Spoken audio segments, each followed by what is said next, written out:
Last lesson we were reading this hadith of إن الحلال بين والحرام بين. That the lawful is clear, the unlawful is clear. Between them there are matters, there are dubious matters. Most people don't know them. Whoever stays away and avoids those dubious matters, then he has exonerated himself with regards to his deen and his honor. Whoever falls into those dubious matters, he will very likely fall into haram, like a shepherd who grazes around a sanctuary. Very soon his flock will graze in it. Behold, every king has a sanctuary. Behold, the sanctuary of Allah, the sacred area of Allah, are those things that He prohibited. ألا وإن في الجسد مضغة. Behold, in the body there is a lump of flesh. إذا صلحت صلح الجسد كله. When it is sound, the entire body is sound. وإذا فسدت فسد الجسد كله.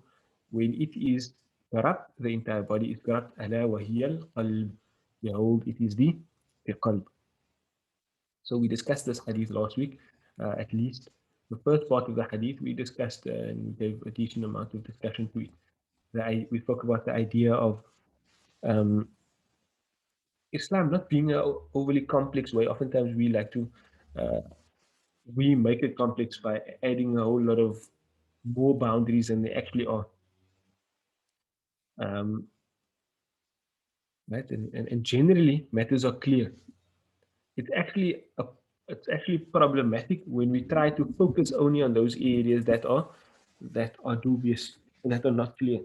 Rather, Rasulullah sallallahu alaihi wasallam is inviting us here to focus more on those matters that are clear, right? To focus on those matters that are clear, and that's beneficial for us as individuals, um, and it's beneficial for us as a society.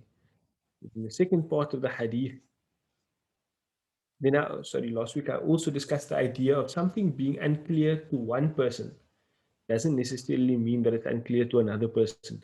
The person simply shouldn't use their perception to judge other people. Um, the very next hadith that we're going to come across will highlight that to an even greater degree. But we'll speak about that when we get to that hadith.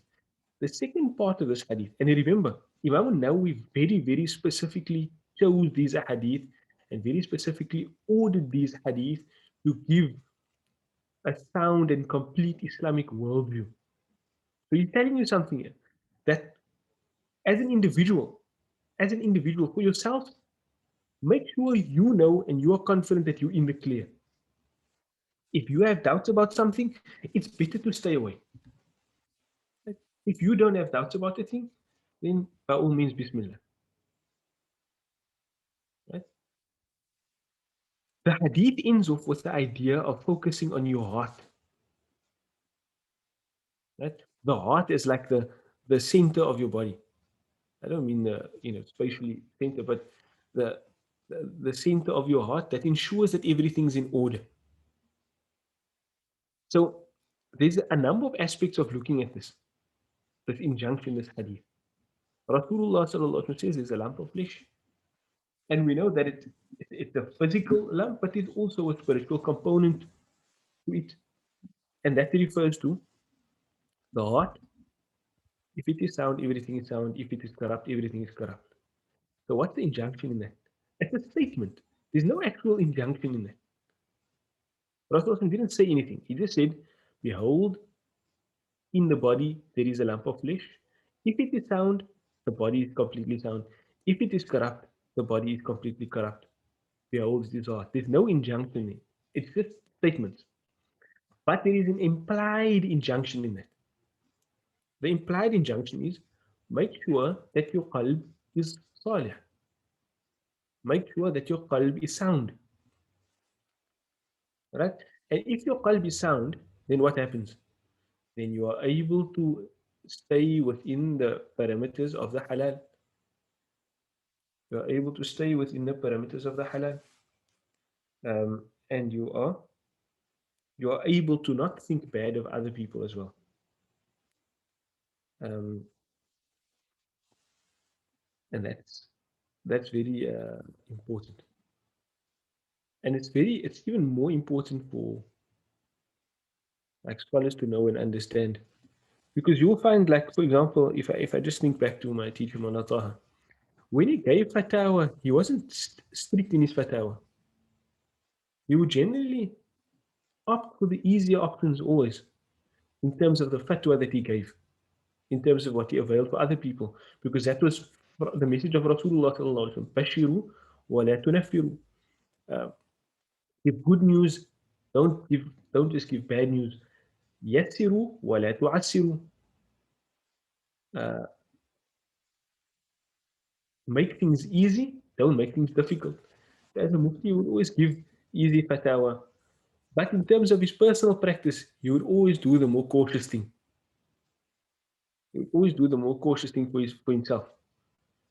And that's that idea of istibra' lid-dini wal-ird. Exonerating yourself in relation to your deen and your honor. People can't point fingers at you because generally what you're doing is all above board. But you cannot use that to make things difficult for other people. You cannot use that to make things difficult for other people. And all of this, that ability to have that si'ah or that sa'a to and the strength to do what is more cautious for yourself, but also to look at other people kindly, it stems from having this thing purified, having the heart purified and having the heart sound.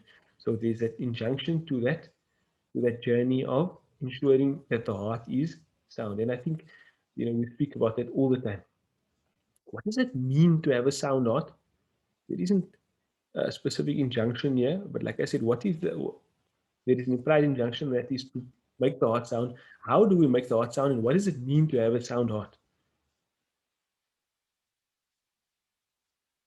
Anybody can give me a brief description. We call it takhliya and tahliya. Takhliya with a kha and tahliya with a ha. Those two things is making the heart sound. What does it mean? Emptying and adorning. Emptying and adorning. You want to empty the heart of all vile qualities, all unvirtuous qualities, and you want to adorn and embellish the heart with all beautiful qualities. Once that's the case, then your heart becomes the mamba, the spring of the manifestation of good qualities. Giving somebody money um, is is a good action, but it's not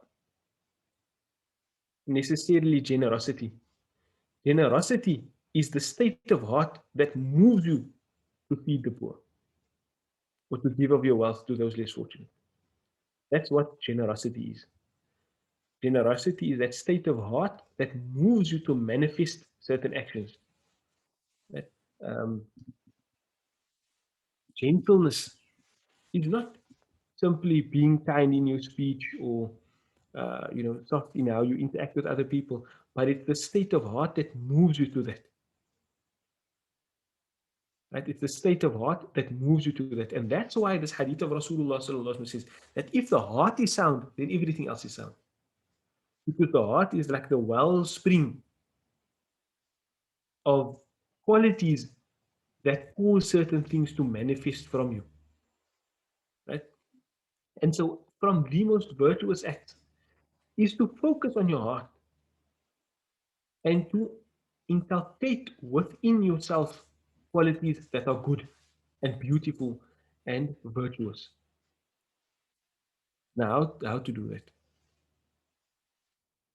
How do you do that? Imam Ghazali rahimahullah gives one way. The one way is, well, yeah, the one way is that when you find within yourself, you have to assess yourself. When you find within yourself a quality that is not virtuous, then consider yourself like a seesaw. Consider yourself like a seesaw, right? You find yourself at one point of excess because anything invirtuous is a point of excess. What he says is you must act to the other extreme of that quality such that you can balance yourself out. But you must remember, it's very, very difficult to maintain complete balance. So what happens is that when you start acting on the other end of the spectrum, you might overshoot a little bit, but then you'll be able to bring yourself in check by simply moving or doing the action on the other end of the spectrum. For example, if you recognize within yourself that you're a miserly person, and I don't mean this like as an insult, if one looks, somebody can look at themselves at various stages in their life.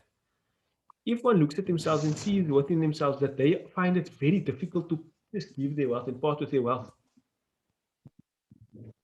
then he says what you should do is you should give excessively, not like overly excessively, but just to bring yourself into balance. Whenever somebody asks you, just give them. Like sometimes, now, and sometimes you just know. Now I'm at the stage in my life where people come ask me and I don't give anyone. I justify it to myself. I say, no, this guy, he's a druggie. That guy, he's this. That guy, he's that. I justify it to myself. Oh, sorry. Just me a second. Sorry. My house was broken into yesterday, man, and the cops are calling me. Just me a second.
Finish. Can I now wait on us wash everything?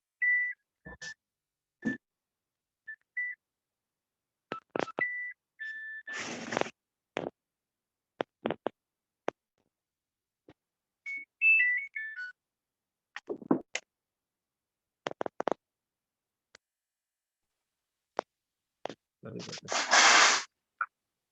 that. What was I? So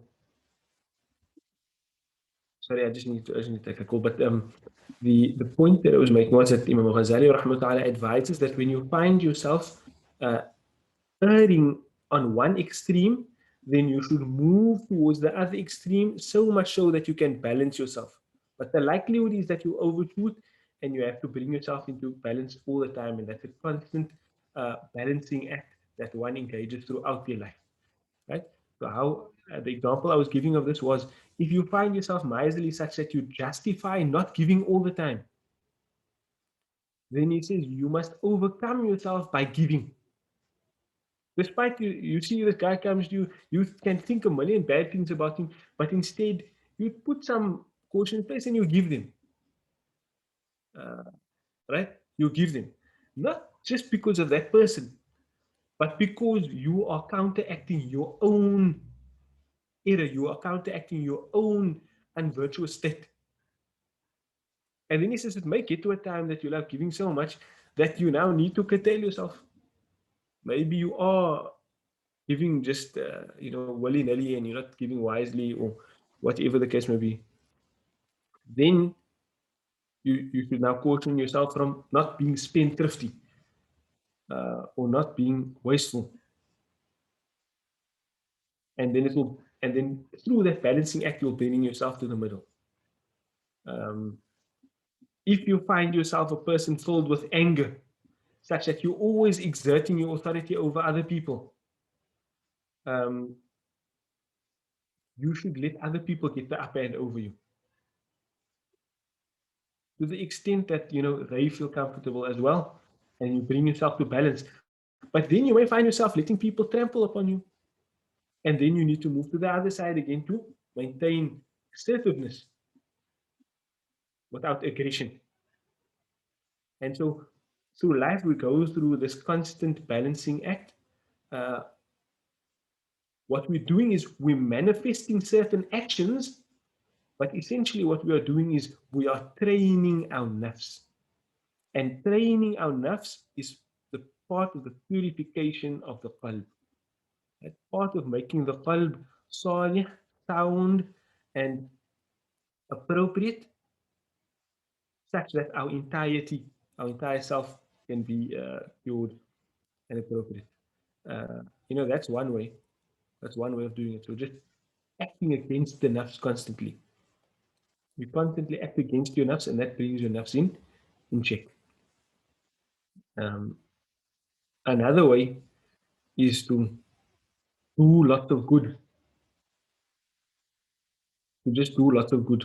Whatever state you find yourself in your life, or whatever period you find yourself in your life, just do a lot of good with the intention that Allah subhanahu wa ta'ala must purify your soul. So the first one is more assess yourself, look at what your weaknesses are, and then act to counteract, act against those weaknesses that you have within yourself.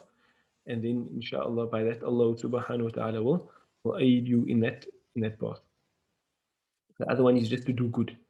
Um, so you make a lot of tawbah, make a lot of istighfar for whatever you're doing, and you uh, just do a lot of good, and that will be part of the purificatory process. Obviously, doing good includes stopping bad that you're doing, but and that will just manifest because a person when he chooses everybody, they have different inclinations. So when a person chooses good things to do, like if I get a group of 10 people here and I tell them all just do something good, likely they'll do different things according to what their inclinations are. One person may start fasting, another person may go give charity, another person may go build houses for people, another person may protect people. We have different tabaya, different natures, and according to those different natures, we incline to different good actions. So the second one is basically just act to enhance the good that you incline to, right? And that's part of the process of purifying enough. So without uh, speaking too much about it, the last part of the hadith is essentially the most important part of our struggle in life. That is ensuring the soundness and the purity of our heart. What is that journey of purifying the heart? It's not just a journey of actions, it's a journey of our internal state, the state of our hearts. Right? That state then manifests in action. So it's not just that I must act differently, but I must also ensure that I'm changing my inside, my internal makeup. I must change, I must have sifat that are radila, vile, bad qualities. I must remove them from myself and I must replace them with qualities of beauty, qualities of jamal, and of fadila, of virtuous qualities. Um, and like I said, we do that by acting against our nafs, and we also do that by uh, simply turning to Allah and asking Allah as well. Right? The hearts are between the figurative fingers of Allah. So we do that also by beseeching Allah to change ourselves and then to act, to beseech Allah in speech, but also in action by doing good deeds that Allah subhanahu wa ta'ala changes us. And that inshallah will cause us to have sound hearts. And if we have sound hearts, then our entire bodies will be good and sound. And if that's the case, then we become positive contributors to society. We become manifestations of what Allah subhanahu wa ta'ala wants to be reflected in this world. What pleases Allah subhanahu wa ta'ala for us to reflect in this world. And may Allah subhanahu wa ta'ala enable us to do that and accept from us our more efforts. Allah subhanahu wa ta'ala guide us and grant ease to all those in suffering, the ill, those whose families have passed on. My own grandmother passed away on Friday. May Allah subhanahu wa ta'ala grant them all highest of abodes in Jannah,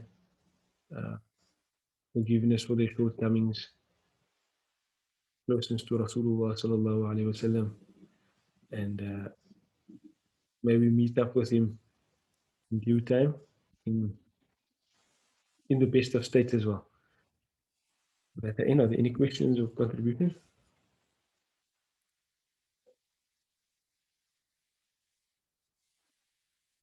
وإن إذن وجزاكم الله خيرا وآخر دعوانا الحمد لله رب العالمين السلام عليكم ورحمة الله وبركاته. زيادة I'm gonna make yours. Okay, shukran. Assalamu alaikum, Maulana. السلام ورحمة الله وبركاته.